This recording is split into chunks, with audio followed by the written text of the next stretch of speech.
সবাইকে নমস্কার জানিয়ে বলছি, প্লিজ দয়া করে কেউ কাউন্টিং এজেন্টরা এবং প্রার্থী ক্যান্ডিডেটরা তারা ভোটিং এলাকা ছেড়ে আসবেন না। স্ট্রং রুমে যেখানে কাউন্টিং হচ্ছে, মানে সেন্টারে, সেখান ছেড়ে কেউ আসবেন না। এটা বিজেপির প্ল্যান।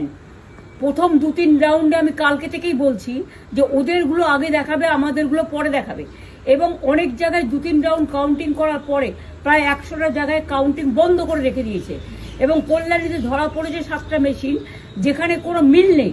এটা টোটাল ফোর্স, পুলিশ সেন্ট্রাল ফোর্সকে দিয়ে চারিদিকে তৃণমূল কংগ্রেসের উপর অত্যাচার করছে, অফিস ভাঙছে, জোর করে দখল করছে। এসআইআর নামে আপনারা দেখেছেন ভোট লুট করেছে যাতে যে সিটগুলো জিততে পারে। কিন্তু এখনো এমন 70টা সিট আছে, 100টা সিট আছে যেগুলো আমরা এগিয়ে আছি, সেগুলো বলছে না। টোটালটাই মিথ্যে নিউজ খাওয়াচ্ছে। আগে ডিআইসিও এই খবরগুলো দিত, কিন্তু তাকে কালকে চেঞ্জ করে দেওয়া হয়েছে। টোটালটাই ইলেকশন কমিশন নিজের ইচ্ছে মতো খেলছে, এবং সাথে কেন্দ্রীয় বাহিনীকে নিয়ে।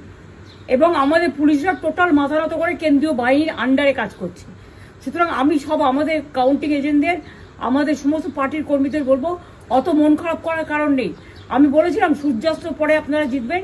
3 রাউন্ড 4 রাউন্ড কাউন্ট হলেও এটা 14 রাউন্ড থেকে 18 রাউন্ড কাউন্ট হয়, তখন আপনারা জিতবেন।